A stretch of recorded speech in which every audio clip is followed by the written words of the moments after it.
Hello YouTube. This is going to be a new vlog series.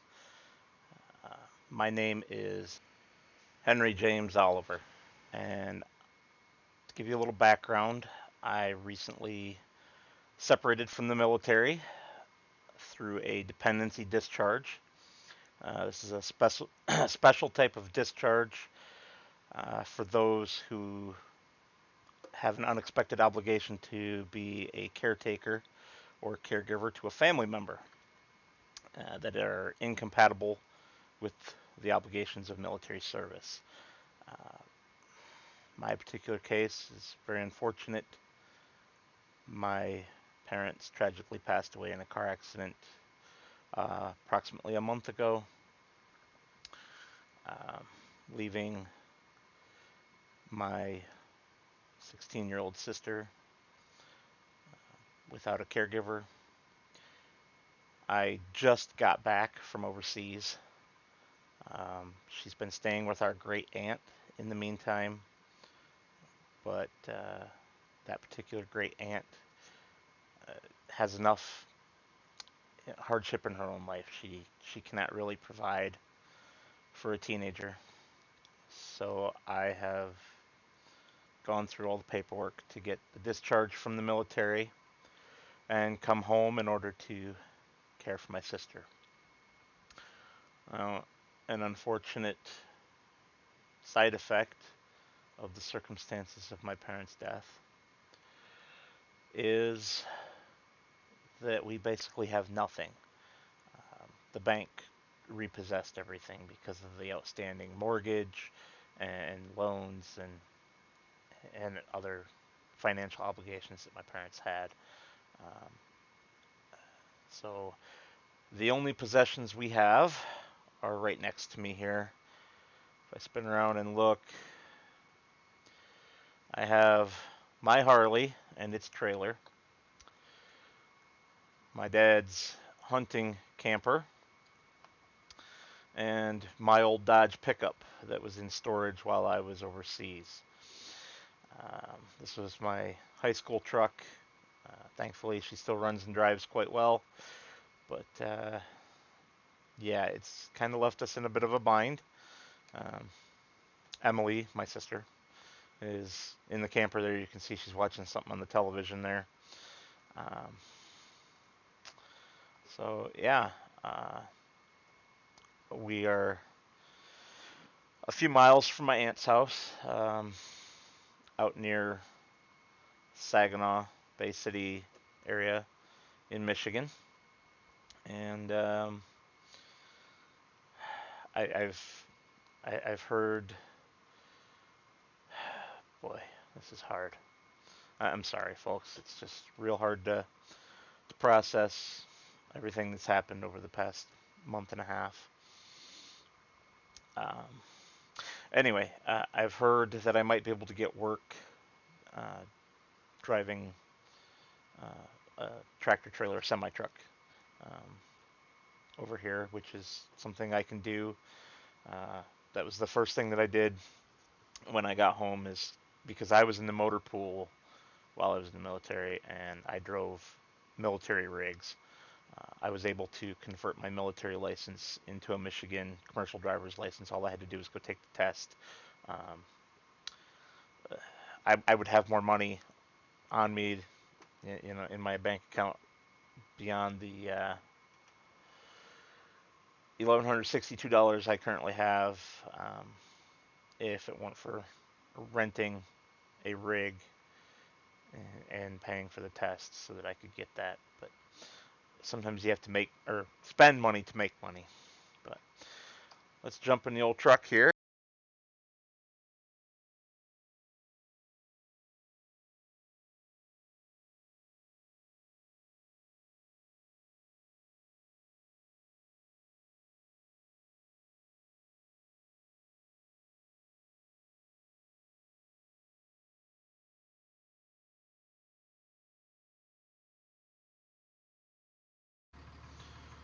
Sorry about that, folks. I bumped the cable for my microphone when I got into the truck here and cut the audio out.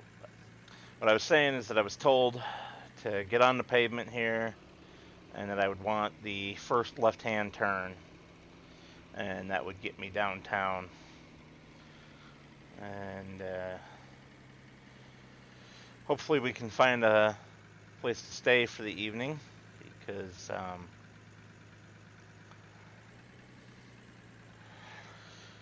I can't inquire about this job until tomorrow.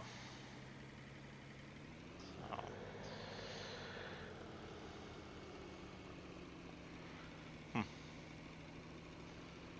okay.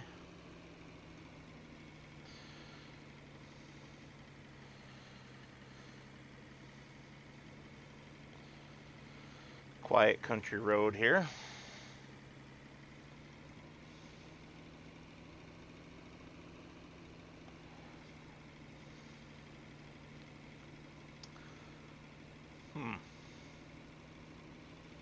What's all that going on over there? That looks like a car show. I might have to stop and check that out.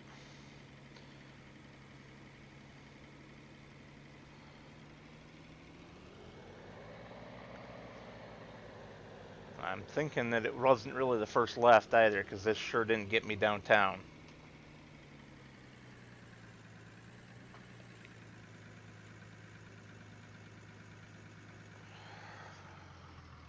Nothing, and nothing. Well, I'm going to stop and check out this car show. I do like some vintage cars. And I'll be back with you folks later to give you some more information on everything that's going on. Well, that's quite the interesting turn of events.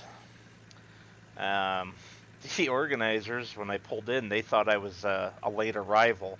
Apparently this car show is actually tomorrow.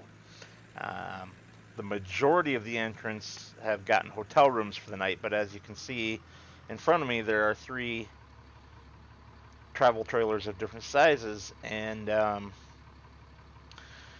guess some of the entrants are staying the night. And the organizers thought that I'm an entrant because of my motorcycle. Apparently somebody else is here with a Harley. It's parked right there next to that nice deuce and a half there. And they also say that my old truck here qualifies as well. So I have the option of entering both or either. I've decided to only enter the motorcycle, so I'm going to be paying a $25 entry fee for entering my motorcycle, but that gets me a place to park the camper for the night, and we can sleep here without any questions asked, which is going to be nice. I'm real concerned that people are going to make a big deal about Emily and I sleeping in the camper and wherever we can find a place to park for the night. Yeah, it's a scary thing. There's enough trouble with what's happened with my family. I don't need more. But we're gonna shut down the rig here, go pay our entry fee, get the motorcycle unloaded. So I'll see you guys in a little bit once the bike is in place. Alrighty, there's my bike parked next to the other one. They're even the same model. Mine's better looking though, I think. I like my paint job better than the standard black. I know that black's a classic, but man, that just... I'm sorry. She's a beautiful bike. So we're gonna leave the trailer here and head on into town. Get ourselves something to eat. And go from there. So we're gonna head on into town, grab ourselves something to eat, and go from there. And maybe we can find the place I'm supposed to be going tomorrow, just so that we have a better idea rather than just wandering around town looking for the place and hoping we make it in time. Never want to be late for a job interview, right? So here we go. Obviously it was the second left, not the first left, to get ourselves into town here. And yeah. So we've got a McDonald's right there, John Deere dealership right there, BP gas station. Okay, I was told that the place I'm looking for is going to be past the BP gas station, so I'm guessing it'll be that direction. I think it's a little early yet to be grabbing dinner, so I think we will go and look for that first. And maybe we can find someplace better to eat other than McDonald's.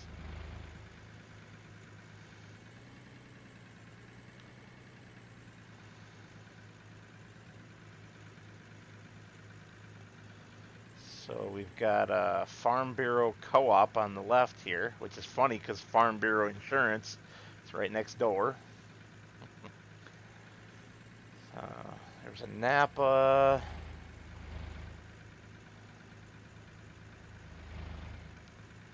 I don't see any signs for the place I'm looking for.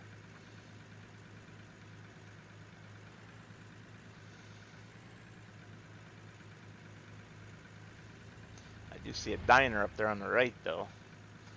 This place is supposed to be right up here on the left. I was told just past the BP, and we're quite a ways past the BP now. 7-Eleven, haven't seen one of those in a while. Downsides of being overseas.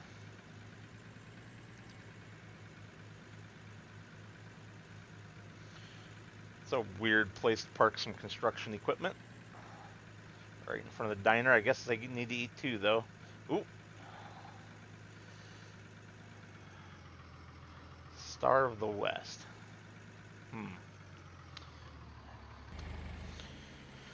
I am just not seeing it.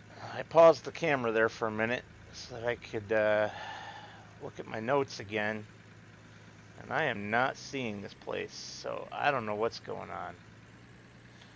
Bad directions or what? I tried looking it up on my cell phone, but that was no joy. Oi, traffic. There goes the train. He's a booking it too.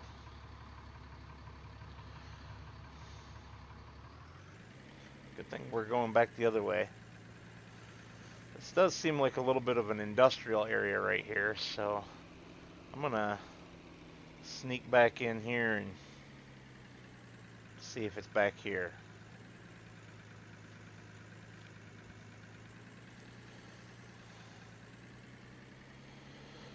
There's a Country Fresh on the right. Frankenmuth Woolen Mill. There we go. Alrighty. So it is here.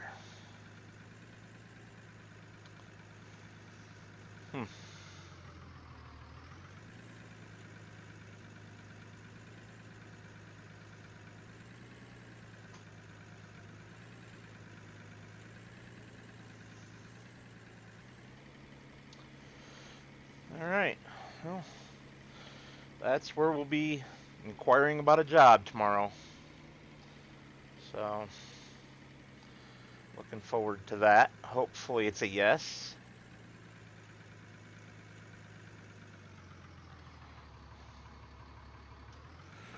But we're gonna grab us a meal at the diner, which just looks so weird without a proper parking lot. It's all grass. I've never seen this before. But here we are. So that'll be it for me this evening. I will probably record some more tomorrow and put it together with this for the first video. I'm sure you guys are anxious to see whether or not I get the job. So, alrighty. Good night, and I will see you in the morning. Good morning again, YouTube. I thought I'd bring you back while I look around the car show. Got about an hour before everyone starts showing up to look at stuff, so I'm going to get a little bit of a early sneak peek. And I was immediately attracted to this beautiful Smokey and the Bandit Snowman tribute truck here. Very well done. The reefer unit is wrong, but I mean, that's the one in the movie was completely fake anyway. So this is an actual reefer trailer, and it can be used as such, which is really nifty. And in the background over there, we've got the Rubber Ducks Mac from the movie Convoy. And yeah, in general though, we've just got some nice rigs around. Couple nice Kenworths here.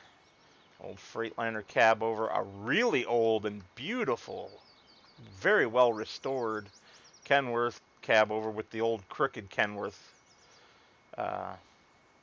badge on it. So that's really nice. A nice old Mac, I think it's a B61 or something like that. Oh, don't even get me started on this guy. I drove a few of these during my time in the motor pool. Another nice Kenworth. This is a K300, I believe. The yellow one over there is a K100. Ooh, interesting. This one is a right-hand drive, so it was built for Europe, I would guess. Got another nice old Kenworth here. For some reason, he's got the Kenworth logo all blacked out. I don't know what's going on there, but... And yet another nice old Kenworth. Another one with the crooked Kenworth logo. That's awesome to see. And the Rubber Ducks Mac, as I mentioned. It's even got the correct decals on it and the correct plates, it looks like, if my memory of the movie serves. That's pretty cool. Nice old Ford. I'm guessing an F700 or 800, something like that. Or 750 or 850 rather. I don't know my old Ford semis really well, so. And a beautiful old Peterbilt too, so. Oh, I wouldn't mind driving that baby down the road. But yeah, so there's a few nice old rigs, and since that's what we are potentially doing for a career, that's where I started. Whoops, somebody left their headlights on. They better get to that before their battery goes dead. But that's not our problem. Over here we've got some VWs. Nice hippie bus here. Nice. And 3 old Beetles. All different years, it looks like. Different years, slightly different trim packages. Love the roof rack on that one. That's a nice color too. Beautiful cars. Well, let's jog down here and start at this end. This looks like the Ford lineup. I like how on both sides, you can see the Chevy one over there, they've got these ramp trucks with a vehicle on them. This one matches even. Look at the paint colors there. Same blue. So this is an 850. Yeah, I'm gonna guess that other one's an 850 also, but again, I don't know. And we got an old 70s era Bronco. That'd be a nice truck to drive. Big meaty tires on it too. Oof. A Ranchero. I don't know what this old pickup is, but obviously it's an old Ford pickup. That's a Model T there. Another nice old Ford truck. We got a Mercury here. I don't really know old vehicles all that well, but I do like them. I do appreciate them. Is that another Model T? Looks like it. Fully enclosed cab on this one, though. Open cab on that one. Don't know what this is. Fairlane, maybe? I can't read it. Ooh, that is a Shelby Cobra. That's a nice car. And, of course, can't have a car show without a Mustang, right? And this is a panel van of some kind. Another Mustang. I actually like this one better other than the color. Somebody's hot rod. An old Sinclair oil services pickup. Nice. And a Woody. Good old Ford Woody. And we got a Lincoln Continental Wild West County Sheriff. Oh, somebody's got a good sense of humor. Another Mustang. And an old Mercury police car. This one's sharp. Very well done. I like it. Oh, yeah. These look to be foreign vehicles. I can't say as I know what they are. This one kind of looks like the car that Hitler rode around in all the time. It's a Mercedes, so it wouldn't surprise me. And the one with the headlights left on is a Studebaker. Hopefully they catch that soon and don't run their battery dead. If they've been on all night, that's impressive. But I don't know. That's a Ferrari. Wow. And another Mercedes. Okay. And then we've got the Deuce and a Half and the two Harleys. You guys have seen that already from yesterday afternoon. And here we go. So that is a Cuda. That's a Roadrunner. I would definitely take the Cuda over the Roadrunner. That big wing doesn't do it for me, and neither does that weird nose. Very long look and weird looking nose. But over both of those, I would choose the Charger. Not necessarily painted up like the General Lee like this, but nice job, whoever did that. Ooh, a Dodge Power Wagon. Now that's what I'm talking about. That's a man's truck right there. Looks like it's in better shape than my truck, which, yeah, I had some troubles getting her started leaving the diner yesterday. That was kind of nerve-wracking. We'll have to get it in for a service and do something about that. Not sure what this is. A Dart, maybe? I think so. An old Plymouth of some kind. And an old Dodge Monaco police car. Nice. That gets us around to the Chevys. We've got an El Camino. And an old Corvette. Ew. I'm not a fan. I know lots of people like it, but I'm not a fan of slammed vehicles like this. It's just not my style. Oh, nice old convertible. Nice Bel Air. Another convertible of some sort. That looks like an old Impala. Nice. Nice old C10. Yep. Beautiful truck. Love the paint job on that one. Oh, yeah. Wow. Okay, that's somebody's drag racing Chevelle there. I noticed that last night. They've even got the wheelie bar on the back of it. Yep. Let's see if I can squeeze back through there again. Tight squeeze. And this is an old panel van, just like the Ford on the other side, but Chevy, of course. Another Corvette. Beautiful. Just beautiful. Another Chevelle. This one a little more reasonable. Street legal. Maybe. It's pretty big blower sticking out the hood there. We've got another C10. That's got a more classic paint job to it. But man, look at them tires. Oof. Those are not stock. Here's another old Chevy. I don't know what the model would be on that. I have no idea what this is. Obviously, it's a GM-owned product line of some sort, but too old for me to know much about it. I do know about these guys. That's an old 40s era Chevy cab over. Here's somebody's project. Nice. Very nice. Or it could be. Or maybe is if you like the patina look. And the Buick. Okay. Well, that's that.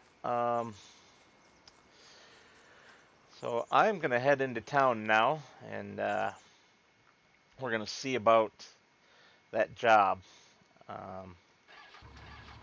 Ooh, did you guys hear how rough she started? She did that to me 3 times leaving the diner yesterday. But we're gonna head on over, have a look at that job prospect, and come back later to pick everything up. Emily stayed in the camper. She's gonna just hang out there. I don't want her to just have to sit in the pickup, you know. So I'm gonna head over there, and I will see you guys after. Okay, so that went well. It's only going to be a part-time job, but it stays local.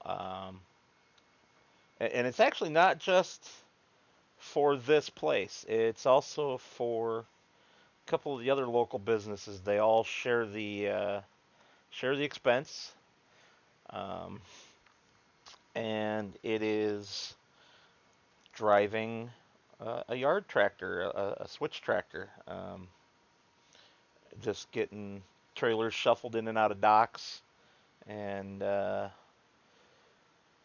moved out of the way, basically, for bigger road trucks to hook up to. Because some of these places are really tight, and road trucks with a sleeper have a lot of difficulty getting in and out. So part of my job will be to pull trailers out of docks and stage them for the road trucks to come and hook onto, and then head on down the road.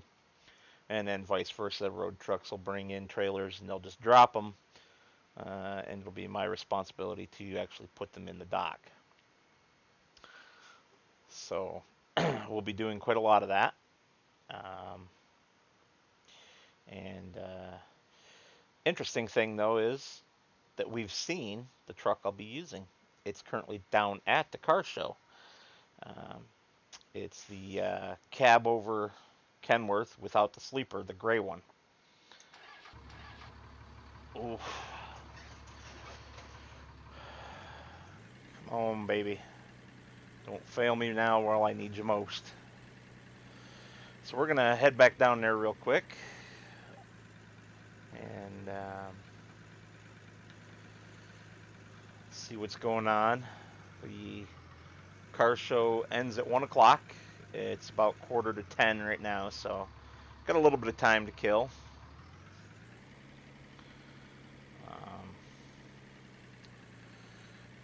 We'll wait until the car show's over, grab our stuff, and head out and get some food after that. We'll probably just swing through McDonald's. I did yesterday, after leaving the diner, notice a potential place we can park for the night too. when we make the right-hand turn up here, at this stop sign, we got to make a right to get back to the car show.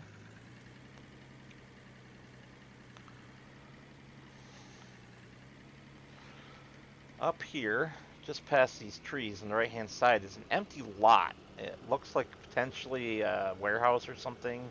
It used to be here, but has been demolished. It's just an empty paved lot with some woods surrounding it. So, you know, chances are we won't be disturbed. I'm really hoping so. If you guys didn't notice yesterday when I was showing you the camper, it does have solar power. So that's how Emily was watching television. You know, we do get electricity from solar, and we just gotta get water every now and then, and fill up the reservoir tank. We have a tiny little shower that I barely can cram myself into. It's very awkward for me to wash, but it's better than nothing. We do have to hit the laundromat to do our laundry, but that's okay. So, we are here. I'm gonna back up to the trailer and get that hooked up, and then probably wander around the car show for a little longer. I will see you guys after. Alright, it's a little after 2. The car show's winding down a little late. But we are packed up and ready to go. Bike is back on the trailer. So we're going to head off. However, I do have a question for everyone. I received an offer from someone to purchase my bike. Now, I love my bike. I put a lot of hours into her, getting her just the way I like her. But I do have a responsibility right now. I have virtually no money. So I need to take care of Emily. And this guy has offered me $28,000 for the bike and an extra $1,000 for the trailer. So $29,000. She's worth about 35, so it's kind of a low ball offer, but it's not so low that I'm not willing to entertain it. But I'd like advice from you guys. Should I keep the bike and count on being able to consistently find enough work? Oh, come on, truck. To afford to take care of Emily? Or do I sell the bike and have a cushion? I'll leave it up to you guys. I'll put a poll in the comments below the video. Ooh. This truck desperately needs a service, which is another reason to consider selling the bike. You know, responsibilities, the whole adult thing. So, yeah, go ahead and voice your opinion in the poll, and I can't promise that I'll do exactly what you guys say, but I'm curious as to what your opinions will be. It'll be my decision in the end, but if you guys feel really strongly one way or the other, it will probably influence my decision some. So, also feel free to leave any comments, suggestions. I mean, do I ask him for more? He seemed pretty firm on that price being his absolute maximum. And I don't have a whole lot of time to decide either. He's leaving town in a couple days. And then won't be back again for quite a while. So, yeah, I don't know what to do. So, let me know what you guys think. And that's all for me for now. And that'll be it for this first episode. Thank you guys for hanging out with me. And maybe next episode I'll explain a little bit more about why I'm making these videos. All right, thank you all. Have a good night.